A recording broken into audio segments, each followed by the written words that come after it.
¿sí?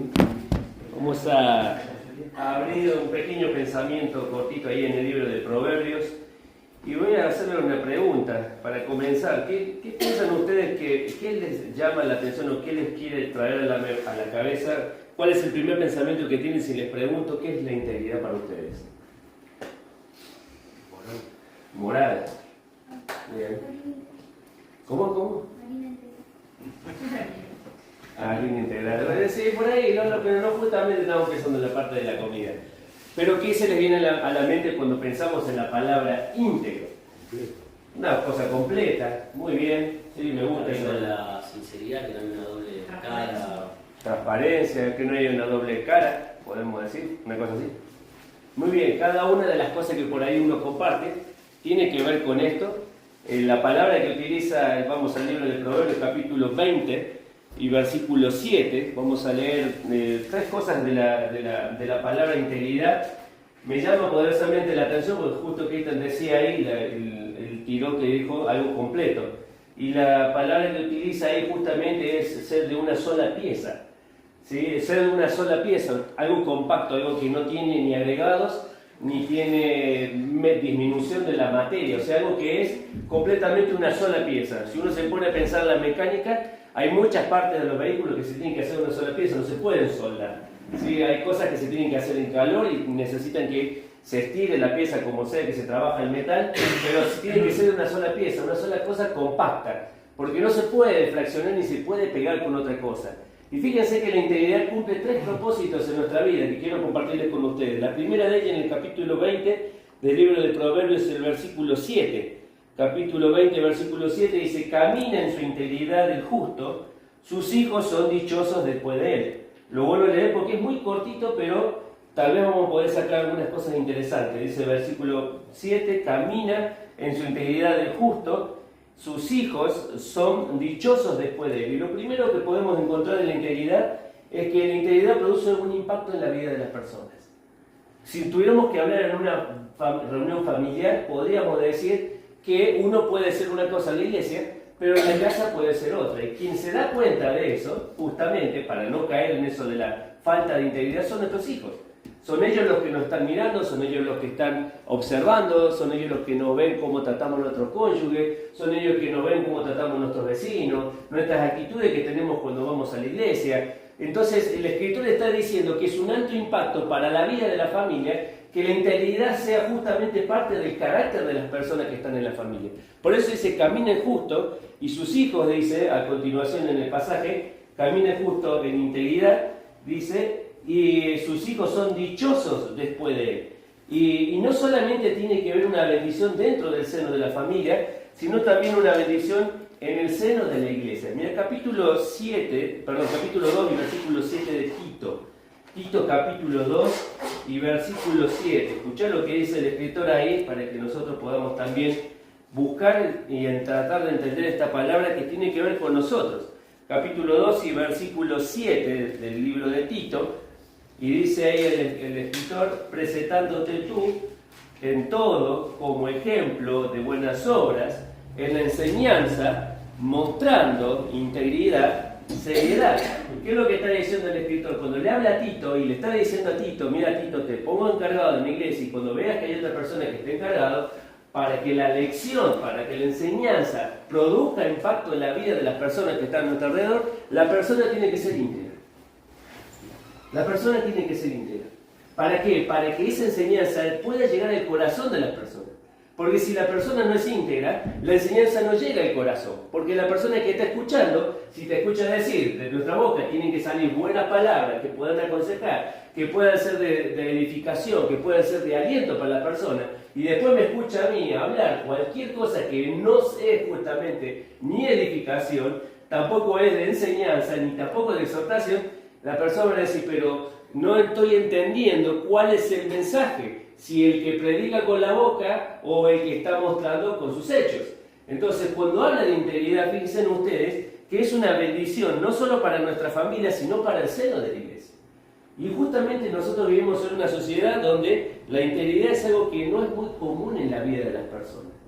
Las personas que nos rodean, las personas que están en nuestro trabajo, las personas que a veces se cruzan con nosotros, a veces uno los puede mirar y no por un ánimo de juzgar, pero entiende cosas que no condicen con lo que dicen con su palabra. Entonces nos pasa la vida de nuestra sociedad como una sociedad donde está politizada por muchas corrientes, muchas ideologías, y uno se pone a mirar la vida de aquellos que son justamente nuestros gobernantes, y muchas veces las cosas que dicen no se condicen con las cosas que hacen. Y ahí te cae la ficha de decir, bueno, esta persona no es de una sola pieza, porque en algún momento dice una cosa, cuando le conviene lo tuerce para el otro lado, y si no le conviene en ese momento, lo vuelve a cambiar porque le es conveniente. Entonces la integridad no tiene que ver con nuestro entorno, sino con un carácter en la vida de la persona. Entonces la primera cosa, la integridad produce un impacto en la vida de las personas. Proverbios capítulo 10 y versículo 9. Acompáñame el otro pasaje del libro de Proverbios, capítulo 10, a ver si lo dije bien, capítulo 10 y versículo 9. Y dice otra palabrita que utiliza ahí el escritor, capítulo 10 y versículo 9, dice: el que camina en integridad anda confiado, mas el que pervierte sus caminos será quebrantado. Dice ahí, el que camina en integridad anda confiado. Y la segunda de las cosas que podemos ver de la integridad es que la integridad nos lleva por un camino seguro. ¿Por qué por un camino seguro? Porque uno sabe que está haciendo las cosas bien. ¿Por qué? Porque uno las hace a conciencia. Ustedes imagínense si ahora ponemos a edificar este fin de semana la platea y no nos alcanzan los fondos y podemos decir, bueno, en vez de traerme un H17, que no sé de qué está compuesto el H17, pero sé que es una mezcla que trae el hormigón, le podemos decir, mira, no nos alcanza el dinero, podemos echarle un poquito menos de cemento como para que nos rinda el dinero. Y tal vez la máquina te lo puede hacer y decir, bueno, yo te lo llevo, pero no lo estás haciendo conciencia, porque sabes que le estás quitando lo que realmente necesita ese lugar para que pueda tener justamente la entereza, la dureza y pueda soportar todo lo que nosotros vamos a hacer ahí. Entonces, fíjense ustedes que el escritor está diciendo algo acá que es muy importante para nosotros, para nuestra propia vida. Dice ahí en el versículo 9 que decíamos recién, 10:9, que camina en integridad, anda confiado. Y esto tiene que ver con las decisiones que uno toma. De saber que está haciendo las cosas bien. De saber que si mira para atrás, no tiene nada que recriminarse, decir cómo no tomé o cómo no hice aquella cosa en el pasado y hoy estoy sembrando o me estoy dando cuenta que lo que estaba haciendo no era correcto. Fíjense ustedes que muchas veces, yo acá puse la palabra confiado, dice, es un lugar de seguro, es un lugar de confianza. Y había puesto como una nota así al costado, dice, el hacer las cosas bien y a conciencia nos trae paz. Nos trae paz. Vieron que a veces nos dicen, a veces uno está en la escuela, ¿no? Y a veces viene un supervisor o alguien importante en la escuela y viene a observar tu tarea. Y a veces uno escucha, el otro día escuchaba a un compañero que dice, se había enterado que nuestro supervisor está haciendo estas vueltas en la escuela, y a veces te avisa un día antes, che, mañana voy a verte la clase. Y uno de los compañeros que estábamos ahí en la última reunión dice, vos me llamaste, me avisaste el día anterior, yo esa noche no pude dormir. Y entonces el supervisor le trata de decir, mira, no te pongas tan mal porque no vengo con una vara, no vengo a sacarte del cargo, sino vengo a ayudarte, le dio toda la explicación. Pero el problema que tenía la persona es que no estaba seguro porque había cosas que no había hecho. Y después lo sincera y dice, y no había planificado para ese día. Entonces me costó dormir sabiendo que al otro día iba a haber alguien que me estaba observando. Entonces, ¿cuál es el concepto? Que nosotros cuando hacemos las cosas bien, estamos seguros de las cosas que estamos haciendo. No tenemos el temor de que alguien pueda observar nuestra vida, nuestra tarea, las cosas que hacemos, porque hacemos las cosas para el Señor. Entonces, la segunda de las cosas, el camino de la integridad, nos brinda seguridad. Y tenemos un ejemplo ahí muy cortito, Jueces capítulo 9. ¿Sí? Jueces capítulo 9. Vamos a ver un ejemplo ahí, el libro de Jueces capítulo 9. No sé si ustedes se acuerdan de la vida de Jeroboam, que le decía Jerobal, que le decían, el que peleó, Gedeón. Y se acuerdan ustedes de la historia de que tuvo muchos hijos, ¿sí? Y que de repente un hijo de una concubina de Gedeón era este Abimelech. Y él dice en el capítulo 9, fíjense acá, capítulo 9, todo el capítulo 9 le habla de una matanza, ¿no? Que él mata a todos sus hermanos. Y escapa uno que se llama Jotam. Este es un ejemplo de, no de integridad, sino una falta de integridad. Y dice el capítulo 9, versículo 16. Capítulo 9 del libro, me parece que me faltan unos capítulos. Capítulo 9 y versículo 16 dice: ahora pues, si con verdad y con integridad habéis procedido en hacer rey a Abimelech, y si habéis actuado bien con Jeroboam, y con su casa, y le habéis pagado conforme sus obras, termina diciendo, versículo 19, si con verdad y con integridad habéis procedido hoy con Jeroboam y su casa, que os gocéis de Abimelech, y gocen él de vosotros. Y si no, dice, salga fuego de Abimelech y consuma a los de Siquem. Y dice el versículo 22, después de que Abimelech hubo dominado sobre Israel 3 años, envió Dios un mal espíritu entre Abimelech y los hombres de Siquem, y todo comienza con una revuelta. Fíjate vos cómo Jotam tenía en claro lo que significaba ser íntegro, porque dice, ustedes lo pusieron a Jeroboam como rey. Dice, pero ¿obraron con bien? ¿Llegaron a ese lugar conforme a verdad? Mataron a todos sus hijos para ponerlo a Abimelech como rey. Y a veces uno tiene que entender que los medios no pueden justificar el fin.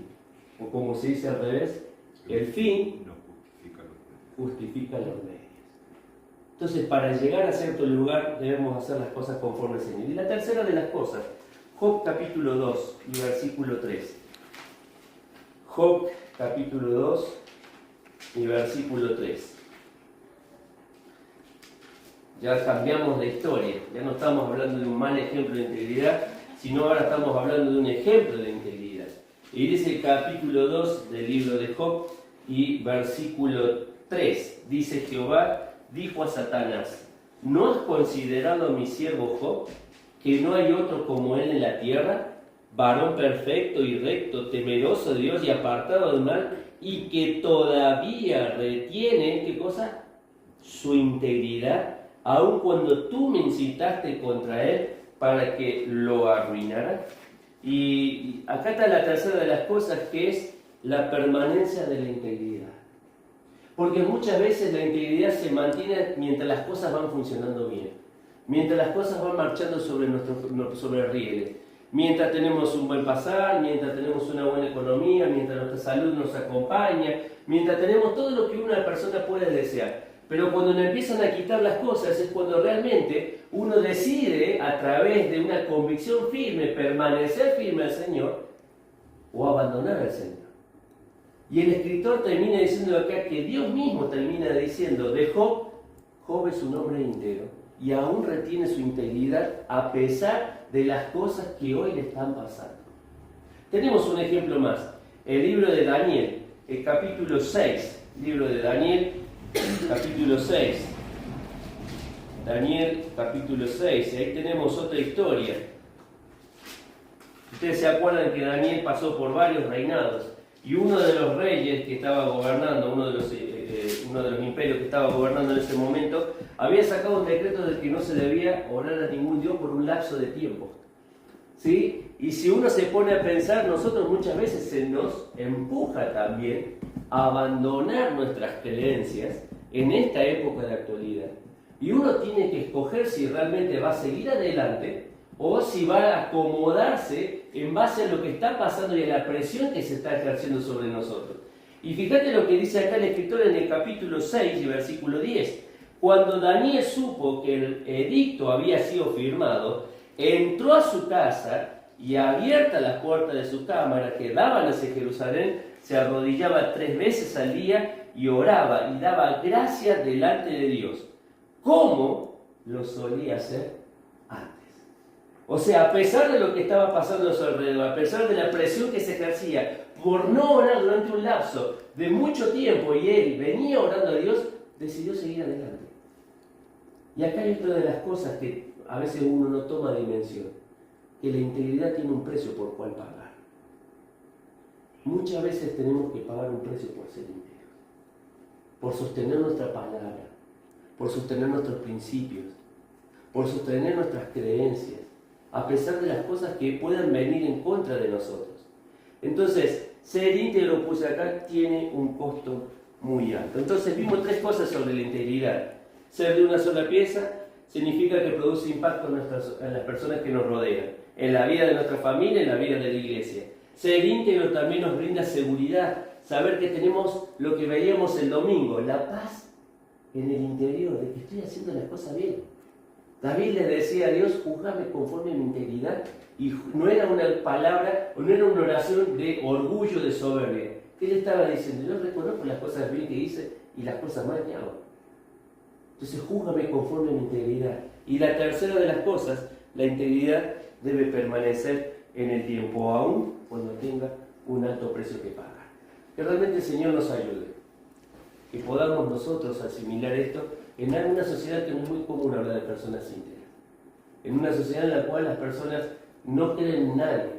Bueno, que realmente nosotros podamos mostrar que la integridad es un valor inherente a nuestra fe, inherente a nuestro Señor, y que buscamos honrarlo a Él en primer lugar. Vamos a orar y con esto terminamos y nos ponemos a charlar sobre el fin de semana. Padre, te damos gracias por este día, gracias por la bendición de ser tus hijos, gracias Señor porque la integridad, Señor, es algo que debe ser inherente a nuestras vidas. Ayúdanos, Señor, a que podamos, no solo de palabras y de hechos, sino también en nuestra mente y en nuestras emociones, Señor, poder ser de una sola pieza, donde tú seas el centro, donde tú guías todas las cosas, donde tú puedes disponer de nuestro tiempo, de nuestro corazón y nuestro servicio a ti. Que lo podamos hacer con excelencia, Señor, para el beneficio de nuestras propias familias, para el beneficio de tu obra. Pero, Señor, sabemos que esto es un impacto de testimonio a las personas que nos rodean. Es a ellos que tenemos que llegar, y la manera de llegar, Señor, es que podamos vivir nuestras vidas rendidas a ti. Oramos por este tiempo, por este desafío en el cual estamos por emprender, Señor, como iglesia, como pueblo, que tú nos ayudes y nos acompañes en todo. En el nombre de nuestro Señor Jesús. Amén, Señor. Amén.